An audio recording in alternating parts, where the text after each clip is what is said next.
In this lecture, we are going to understand the electrostatic boundary value problems,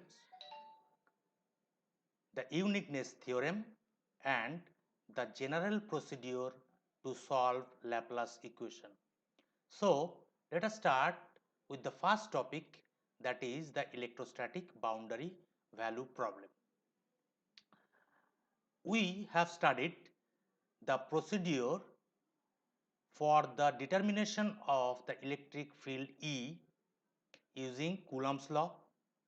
Also, we have seen the calculation of the electrostatic field using Gauss law or Gauss law when the charge distribution is symmetric.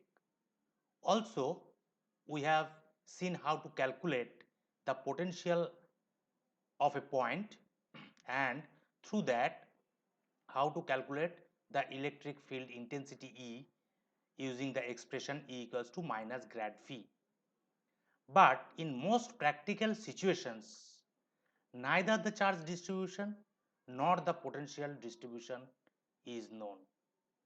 So now we are going to consider the practical electrostatic problems where only the electrostatic conditions, that means the charge and the potential at some boundaries, are known, and it is our desire to find the electric field and the potential throughout the region. To solve this type of problem, generally Poisson's or the Laplace equation or the method of images are used, and these are called the boundary value problems. So, let us see how to derive the Poisson's equation and the Laplace equation. It is easier to derive it is easier to derive the Poisson's and the Laplace equation. The Poisson's equation and the Laplace equation can be easily derived through Gauss law for a linear isotropic material medium. Now, what is isotropic medium is that isotropic means the properties of the material is same everywhere. Now, according to the Gauss law, we know that del dot D equals to rho V, or we can say del dot epsilon E equals to rho V, because we know that D equals to epsilon E. Also, we have the relationship, that is we have studied earlier, that E equals to minus grad V. So now if we put the expression 2 in equation 1, so what we will get here is that del dot minus epsilon grad V equals to rho V.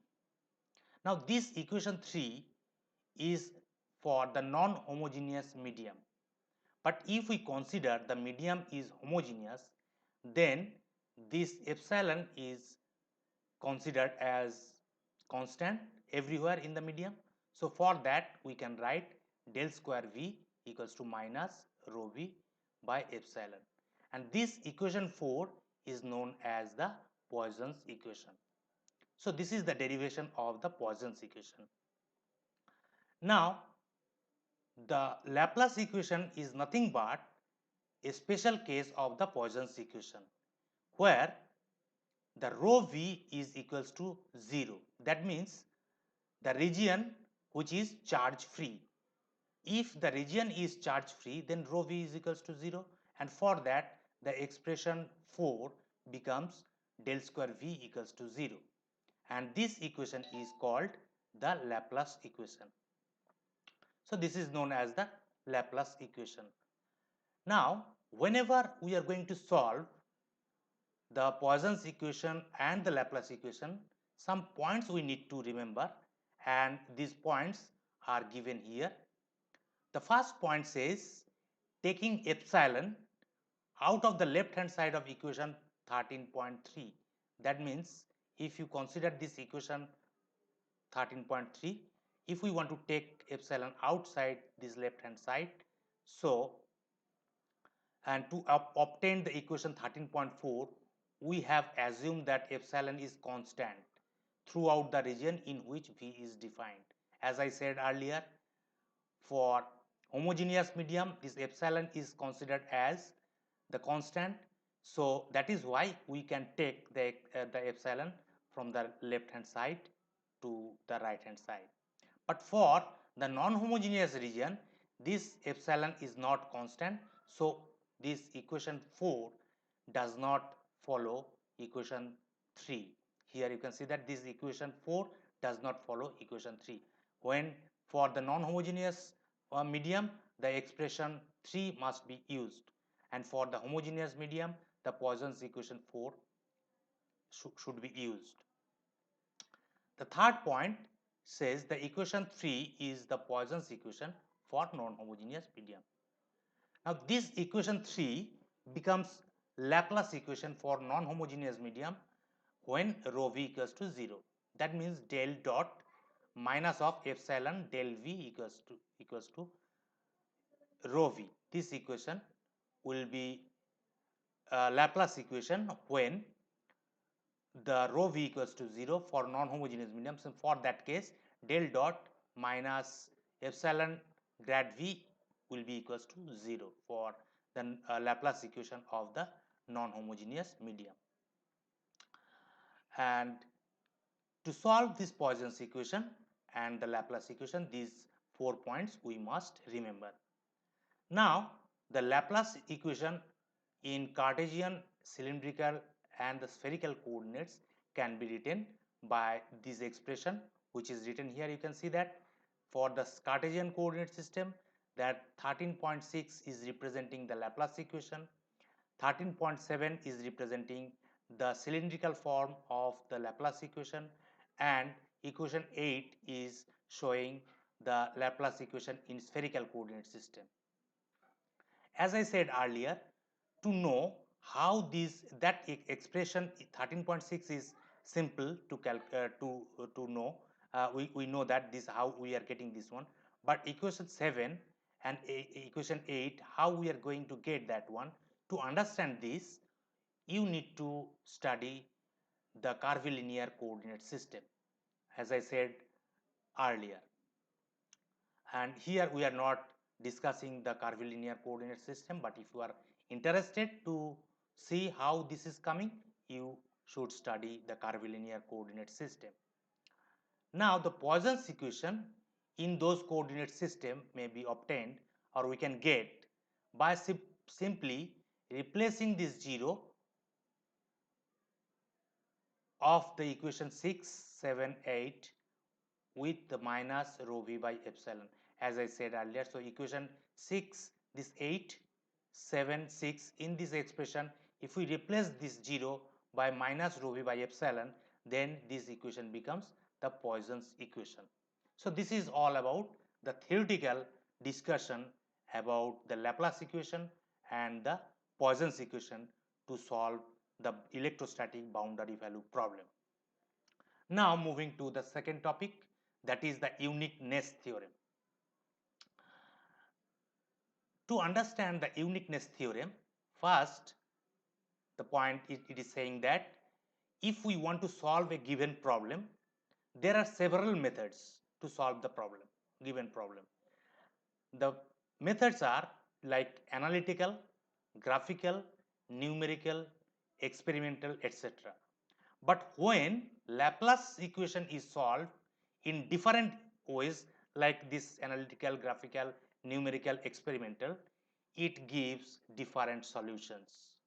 Therefore, if a solution of Laplace equation satisfies a given set of boundary conditions, then it can be said that the solution is unique.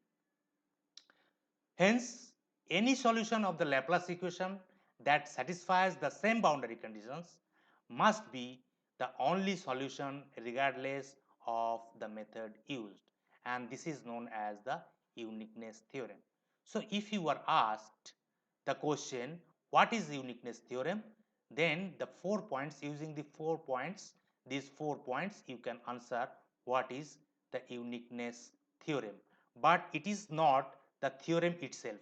We will see the theorem afterwards. So now this theorem applies to any solution of the Poisson's or Laplace equation in a given region or closed surface.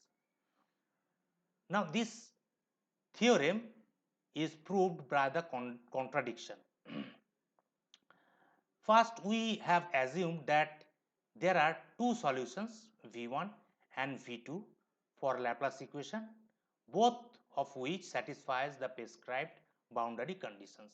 So for the particular boundary conditions or given boundary conditions, we have considered here the solution of the Laplace equation. Two solutions of the Laplace equation we have, that is V1 and V2.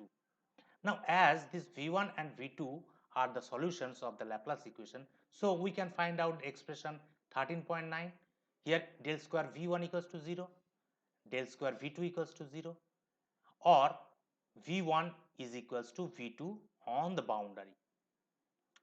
Now we are going to consider the difference between the V2 and V1. So here we have considered the Vd is the difference between the voltage V2 and V1.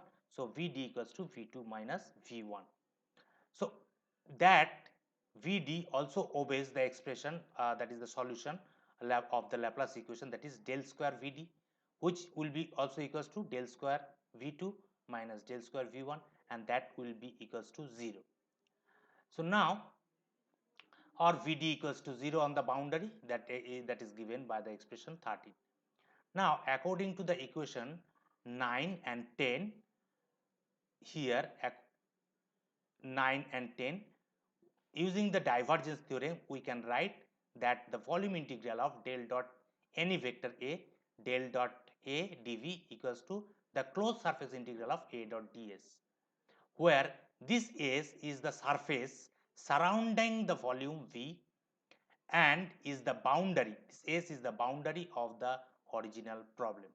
Now suppose this vector A is defined as Vd into del Vd. After defining this, we are going to use the vector identity, that is del dot A, which is equals to del dot Vd del Vd equals to Vd del square Vd plus del Vd dot del Vd. That is the vector identity we are going to use. So del dot A, if you put the value A here, so del dot Vd del Vd, that is equals to this identity. But we know that del square Vd equals to 0. We have seen that del square Vd equals to 0 earlier. So del square Vd equals to 0 using the equation 12. So we have the expression del dot A, which is equals to del Vd dot del Vd. Now substituting this expression 15 into this expression 14, what we are going to get is that here you see that del dot A, that means del Vd dot del Vd. So volume integral of del Vd dot del Vd into Vd, here this small v is representing the differential volume dV, equals to the surface integral of A dot ds. A means here Vd del Vd dot ds. So using expression 15 into the expression 14, we got the expression 16. Now from the expression 9, 10 and 12, 13, so here the 9, 10, this is the expression 9 and this is the 10, and 12, this is the expression 12 and 13. It is evident that the right hand side of equation 16, here equation 16, right hand side of this equation 16 will be vanishes or will be 0. Why? Because we know that this del Vd is equals to 0, so the total term will be equals to 0. So ultimately what we will get here, that from this portion we will get the volume integral of mod del Vd square dv equals to 0. Now since the integration is always positive, so del Vd equals to 0 and Vd equals to V2 minus V1, which from that we can say that the potential V is constant everywhere in the volume V. But equation 17, here equations 17 and 18 must be consistent with equation 10. Here equation 10, equation 17 and 18 must be consistent with the equation 10. So we can say the Vd equals to 0 or V1 equals to V2 everywhere, showing that V1 and V2 cannot be different solution of the same problem. So this is the solution of or the proof of the uniqueness theorem. Now the theorem itself, the theorem, uniqueness theorem says if a solution to a Laplace equation can be found that satisfies the boundary conditions, then the solution is unique. So this one is the uniqueness theorem.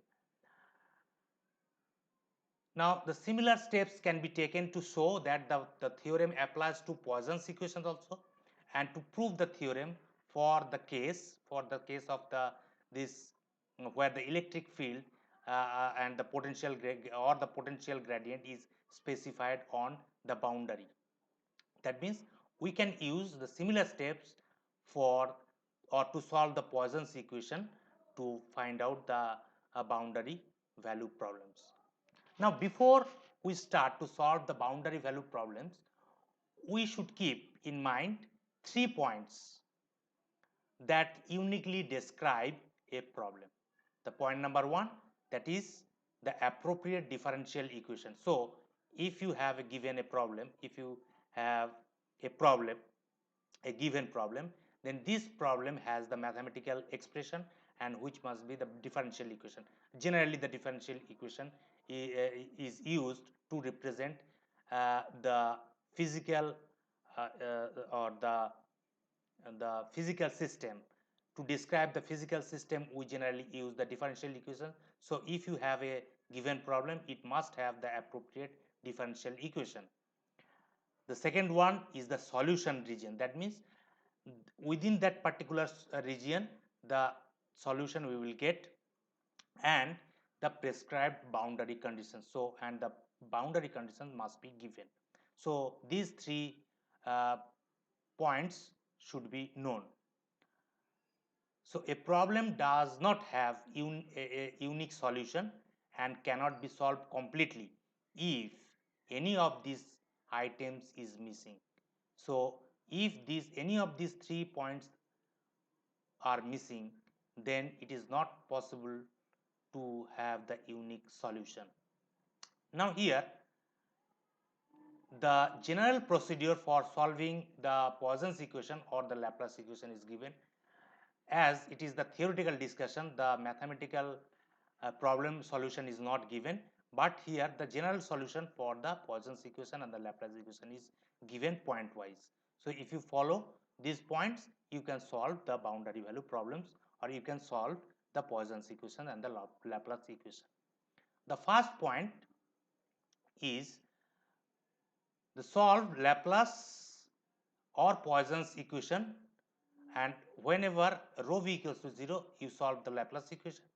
When rho v is not equals to 0, you solve the Poisson's equation using either the direct integration when v is a function of one variable, or the separation of variable if v is a function of more than one variable.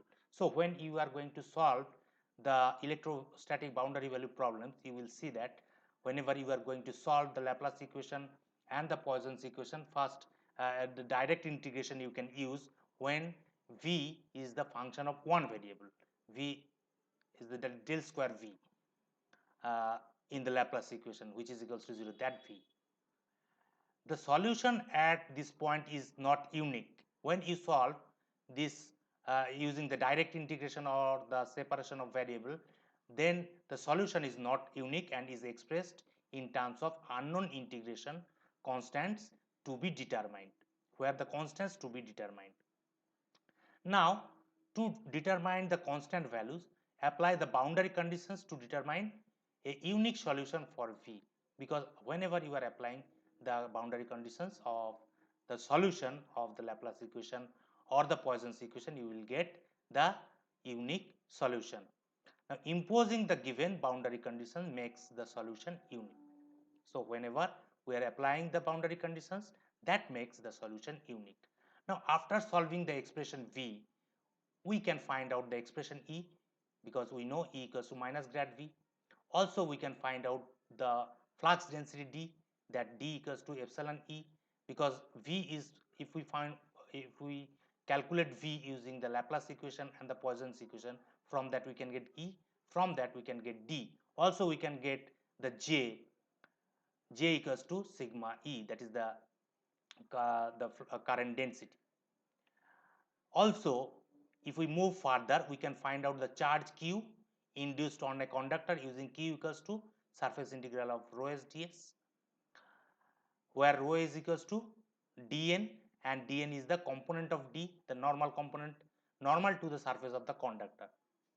If necessary, the capacitance of the two conductor can be found using C equals to Q by V, because if we find out Q, then C equals to Q by V. V is the potential. We can calculate using the Poisson's and the Laplace equation. So capacitance also can be calculated, or the resistance of an object can also be found using R equals to Vi, where we know V equals to minus of line integral of E dot dl, and I equals to surface integral of J dot ds. From that also we can find out the resistance also. So you can understand how much important is that the solution of the Laplace equation and the Poisson's equation. So that is all about the today's class, students. From the next class we will start the new topic, that is the magnetostatics. Thank you very much.